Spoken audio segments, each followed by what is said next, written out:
Ils se sont moqués du garçon silencieux. Maintenant, il tremble devant son secret de famille. Mathieu Dupont avait toujours été le genre de personne à pouvoir disparaître dans une pièce remplie de monde. À 15 ans, il était de constitution mince, avec les épaules légèrement voûtées, comme s'il essayait d'occuper le moins de place possible. Ses lunettes à monture épaisse et sa tendance à regarder vers le sol en marchant faisaient de lui la cible parfaite pour les brutes du lycée technique Saint-Michel. Surtout qu'il était le nouvel élève arrivé en milieu de semestre. Le lycée, situé dans un quartier de classe moyenne de la ville, était connu autant pour son excellence académique que pour la hiérarchie sociale marquée entre ses élèves. Les couloirs aux carreaux usés et les salles de classe avec des fenêtres donnant sur la cour centrale avaient été témoins d'innombrables drames adolescents, mais aucun comme celui qui était sur le point de se dérouler. Ce que personne à Saint-Michel ne savait, c'était que Mathieu cachait un secret qui changerait complètement la dynamique de pouvoir dans le lycée. Son père, Antoine Dupont, était l'un des entrepreneurs les plus influents du pays, avec des connexions qui s'étendaient du monde des affaires aux plus hautes sphères politiques. Par décision familiale, Mathieu avait été inscrit dans ce lycée de profil moyen, loin de l'endroit où son nom de famille pourrait être immédiatement reconnu. « Je veux que tu aies une éducation normale, que tu sois valorisé pour qui tu es, pas pour mon nom », lui avait dit son père. Quelle ironie que précisément cette décision l'ait transformé en la cible parfaite pour Lucas Moreau et sa bande. Lucas, 17 ans, était le capitaine de l'équipe de football et la brute par excellence. Grand, avec un physique travaillé et un sourire qui oscillait entre charmant et cruel, selon qui était le récepteur. Ses lieutenants étaient Julien le Maigre Bernard, plus mince mais tout aussi intimidant avec son regard pénétrant, et Clément Olivier, corpulent et toujours disposé à utiliser sa taille pour intimider. Les trois dominaient la hiérarchie sociale du lycée avec un mélange de charisme superficiel, d'intimidation et la complicité silencieuse du reste des élèves. La première rencontre entre Mathieu et Lucas eut lieu à la cantine, pendant la deuxième semaine de Mathieu au lycée. Mathieu était assis seul comme d'habitude, avec un livre ouvert pendant qu'il mangeait son déjeuner. « Mais regardez qui est là, le rat de bibliothèque », dit Lucas, s'approchant avec un plateau dans les mains. La salle à manger, bruyante jusqu'à ce moment, sembla se taire. « Tu manges toujours seul ou c'est que personne ne veut s'asseoir avec toi ?» Mathieu continua à regarder son livre, feignant de ne pas avoir entendu. Sa stratégie avait toujours été la même. Ne pas réagir, ne pas montrer d'émotion, attendre qu'il s'ennuie. « Je te parle. »« 4 yeux, » insista Lucas, laissant tomber son plateau avec fracas sur la table, éclaboussant intentionnellement le livre de Mathieu avec de la sauce tomate. Plusieurs petits rires nerveux résonnèrent dans la cantine. Mathieu serra les Adam sortit un mouchoir de sa poche et commença à nettoyer les pages tachées avec soin. « Tu es sourd en plus d'être invisible ?» demanda Lucas, se penchant jusqu'à ce que son visage soit à quelques centimètres de celui de Mathieu. « Dans ce lycée, il y a des règles, et l'une d'elles est que quand je te parle, tu réponds. Respire, ça n'en vaut pas la peine. Ce n'est pas le moment, se dit Mathieu intérieurement pendant qu'il fermait son livre. « Je t'écoute », répondit finalement, avec une voix si contrôlée qu'elle surprit même Lucas. « Mais je n'ai rien à te dire. » Il se leva pour partir, mais Julien et Clément s'étaient déjà positionnés stratégiquement, bloquant sa sortie. « Allons, le Maigre, qu'est-ce que tu en penses si on montre aux nouveaux comment fonctionne cet endroit ?» suggéra Lucas. Ce qui suivit fut humiliant mais prévisible. Son plateau fut renversé, son sac à dos vidé sur le sol, et le livre qu'il était en train de lire finit dans une poubelle entre rires et huées. Mathieu ramassa tout en silence, supportant les bousculades et les moqueries, avec un calme que certains confondirent avec de la lâcheté, mais qui en réalité était pur contrôle de soi. « Ça n'a été qu'un échantillon, petit nouveau. Demain, j'apporte la nourriture de chez moi et tu me paieras le déjeuner, on est d'accord ?» l'avertit Lucas quand Mathieu put finalement s'échapper de la cantine. Dans les jours suivants, le harcèlement devint routinier. Dans les couloirs, Mathieu était poussé contre les casiers. En éducation physique, personne ne le choisissait pour les équipes, et il finissait par être l'objet de moqueries quand il échouait dans les activités sportives. Dans la cour, pendant les récréations, il se voyait obligé de chercher des coins isolés pour éviter des rencontres désagréables. « Pourquoi tu ne le dis pas à un professeur ?» lui demanda un après-midi Léa Vincent, peut-être la seule élève qui lui avait adressé la parole sans intention cachée. Léa était une fille d'aspect intellectuel, avec les cheveux ramassés en une queue de cheval désordonnée et toujours chargée de livres. Elle n'appartenait pas au groupe populaire, mais elle avait son propre cercle et surtout suffisamment de personnalité pour ne pas se laisser intimider par la hiérarchie établie. Pourquoi faire? Tu as déjà vu qu'il fasse quelque chose, répondit Mathieu, ramassant ses affaires après que Lucas lui ait accidentellement jeté son sac à dos dans les escaliers. En plus, ça ne ferait qu'empirer les choses. Alors défends-toi toi-même, lui suggéra-t-elle avec frustration. Tu ne peux pas continuer comme ça, Mathieu. Si tu savais, pensa-t-il, si l'un d'entre vous savait qui je suis vraiment, tout serait différent. Mais précisément, c'était la question.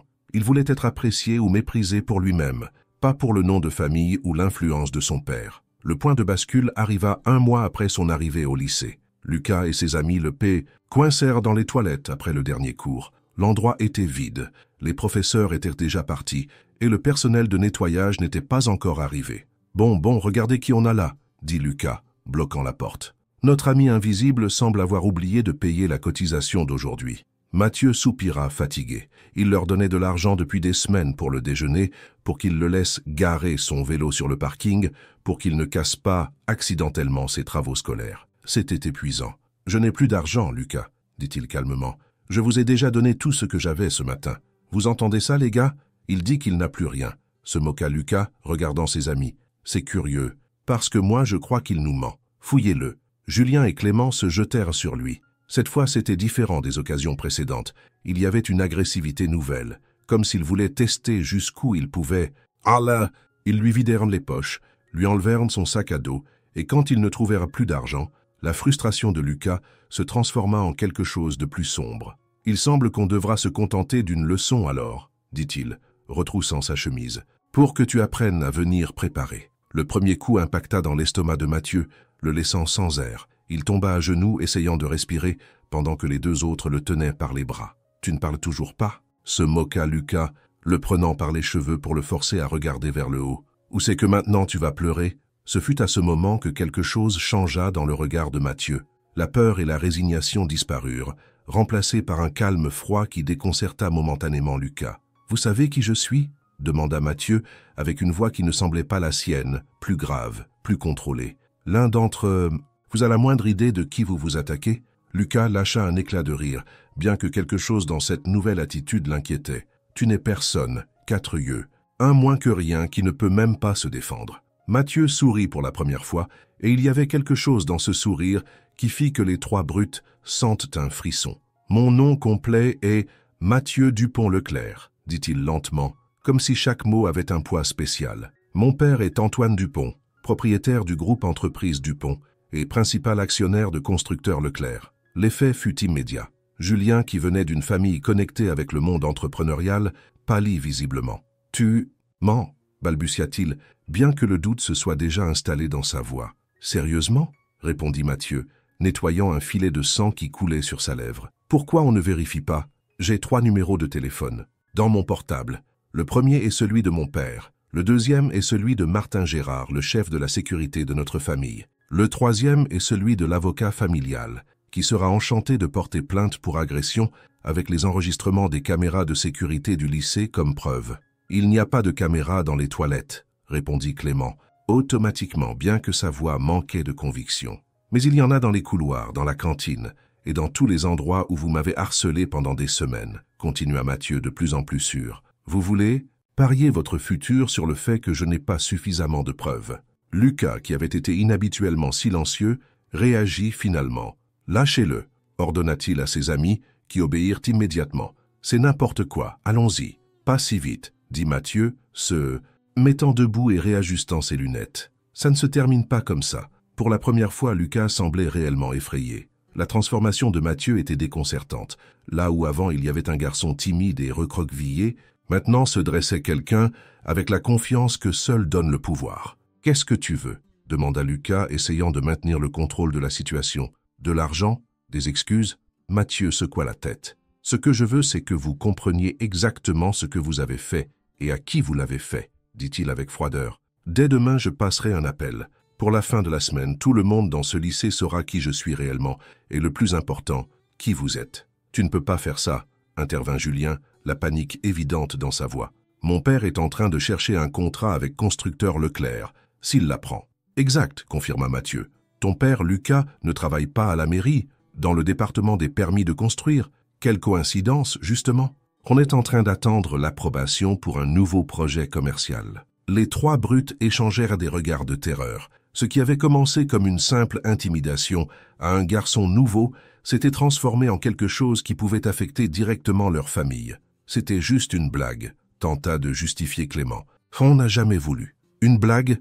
Interrompit Mathieu et sa voix résonna avec une autorité qu'aucun des présents n'avait entendue avant. Vous appelez blague le fait de me voler systématiquement pendant des semaines, de m'humilier, devant tout le lycée, de me frapper? Non, ce n'était pas une blague. C'était du harcèlement, et vous allez affronter les conséquences. Le silence qui suivit fut absolu. Lucas, toujours le leader, parla finalement. Qu'est-ce que tu veux qu'on fasse? Mathieu prit son temps pour répondre, profitant du changement dans la dynamique de pouvoir. Premièrement, des excuses publiques. Demain, à la cantine, devant tout le monde, commença-t-il. Deuxièmement, vous rendrez chaque euro que vous m'avez pris avec intérêt. Troisièmement, à partir de maintenant, vous vous tiendrez éloigné de moi et de n'importe quel autre élève que vous avez harcelé. Et si on ne le fait pas? Demanda Lucas dans une dernière tentative pour maintenir un peu de dignité. Le sourire de Mathieu s'élargit et il y avait quelque chose de presque prédateur en lui. Alors vous découvrirez ce que signifie réellement avoir du pouvoir, Lucas. Pas ce pouvoir faux que tu crois avoir en intimidant d'autres plus faibles, mais le vrai pouvoir des connexions et de l'influence. Tu veux savoir combien de temps mettra ton père à perdre son travail?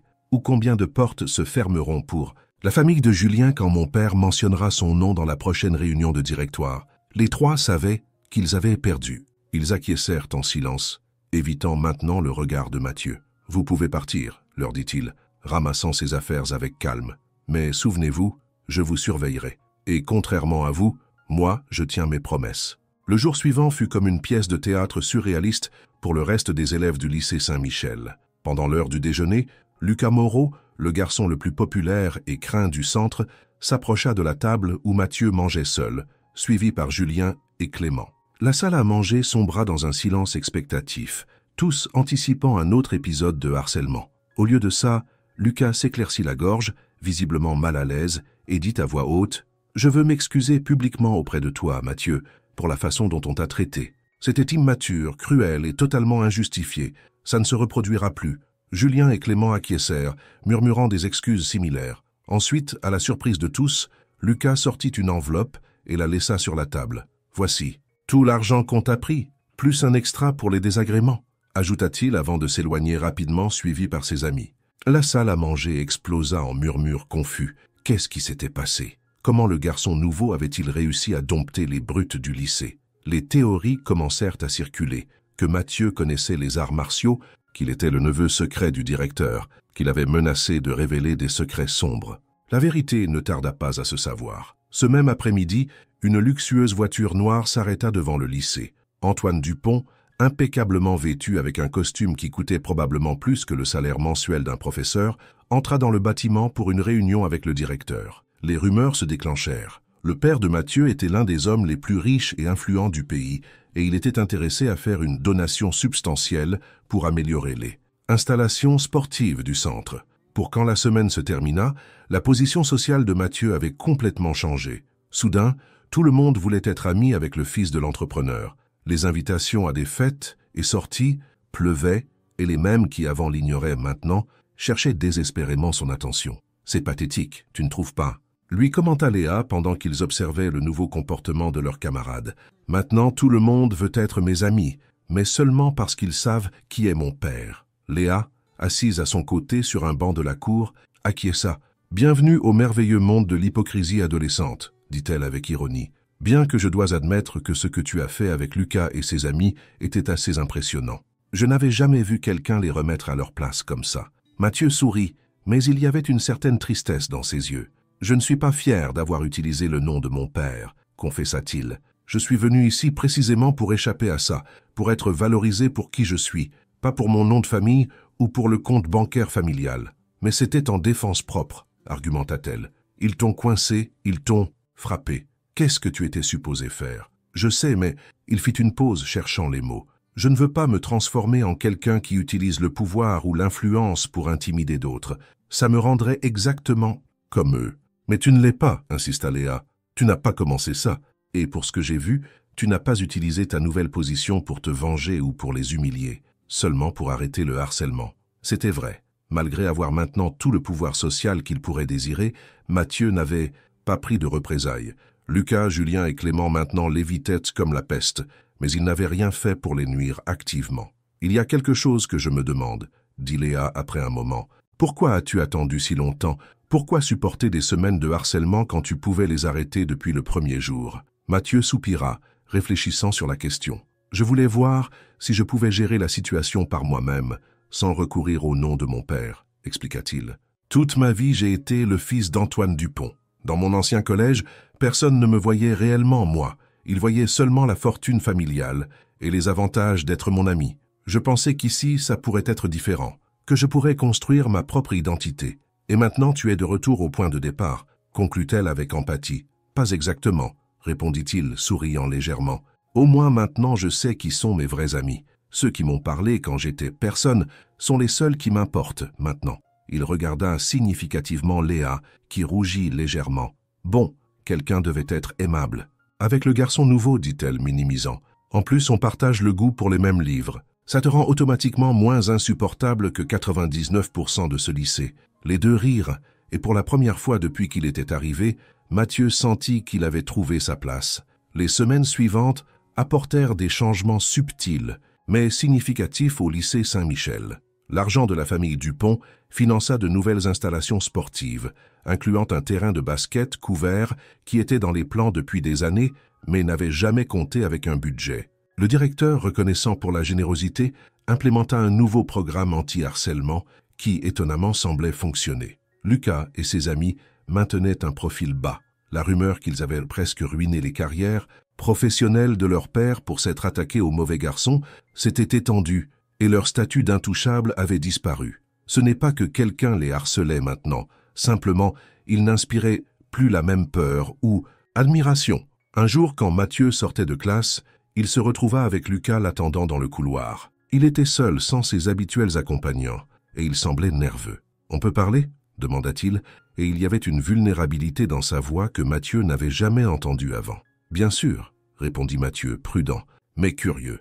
Ils marchèrent ensemble jusqu'à la cour, où ils s'assirent sur l'un des bancs les plus éloignés. « Je voulais m'excuser vraiment, pas seulement pour la pression ou parce que tu m'y as obligé, » commença Lucas en regardant le sol. « Ce que j'ai fait, ce qu'on a fait, était mal, et pas seulement avec toi. » Mathieu acquiesça, attendant qu'il continue. « Mon père a presque perdu son travail, » confessa Lucas. « Ton père a appelé directement le maire. Heureusement, ce n'était qu'un avertissement, mais ça m'a fait me rendre compte de beaucoup de choses. Ce n'était pas mon intention nuire à ta famille, » se sincérisa Mathieu. « Je voulais seulement que tu arrêtes. Je sais, et je le méritais. » Lucas leva le regard, et il y avait une honnêteté inhabituelle dans ses yeux. « Tu sais, toute ma vie j'ai intimidé d'autres parce que c'était la seule façon dont je savais gagner du respect. Mon père est pareil. Il crie, menace, utilise sa position pour obtenir ce qu'il veut. Je pensais que c'est comme ça que fonctionnait le monde. Et alors je suis apparu et j'ai utilisé exactement les mêmes tactiques contre toi, »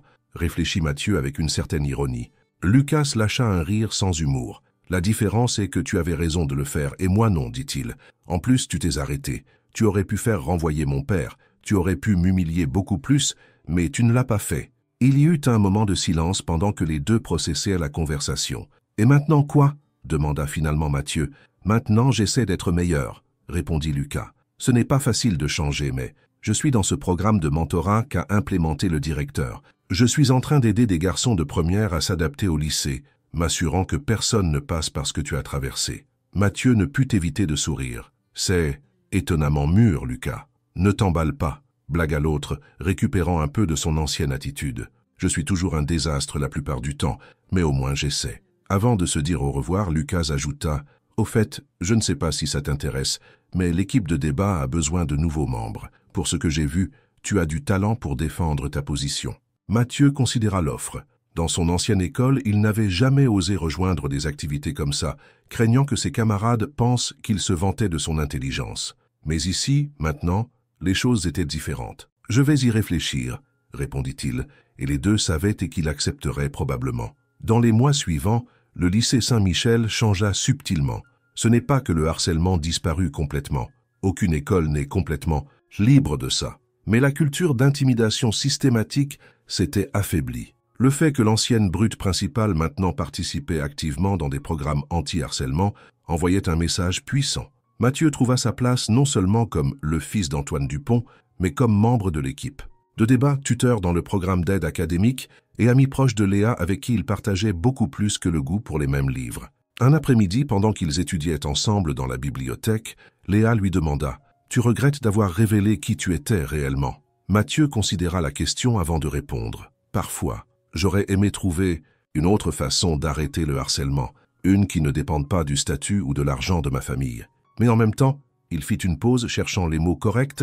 Je crois que tout est arrivé comme ça devait arriver. Lucas a changé, le lycée est un endroit plus sûr maintenant, et j'ai appris quelque chose d'important. Quoi donc ? Demanda-t-elle avec curiosité. Que le vrai pouvoir n'est pas dans le fait d'intimider d'autres ou d'avoir de l'influence sociale, répondit-il. Il est dans le fait de choisir comment utiliser ce que tu as, quoi que ce soit, pour faire du monde un endroit meilleur. Léa sourit, montrant son accord. En plus, ajouta Mathieu avec un sourire espiègle, j'ai connu cette fille irritamment intelligente qui insiste pour corriger mes erreurs grammaticales et pour me prêter des livres que je n'ai jamais dit que je voulais lire. Quel dommage, répondit-elle suivant son jeu.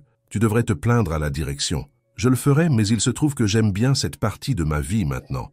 Et pendant qu'il continuait à étudier, riant occasionnellement, sur quelques blagues privées, Mathieu réfléchit sur comment il était arrivé jusqu'ici. Le chemin n'avait pas été celui qu'il espérait, mais la destination était meilleure que ce qu'il aurait imaginé. Il n'était plus le garçon invisible, ni non plus seulement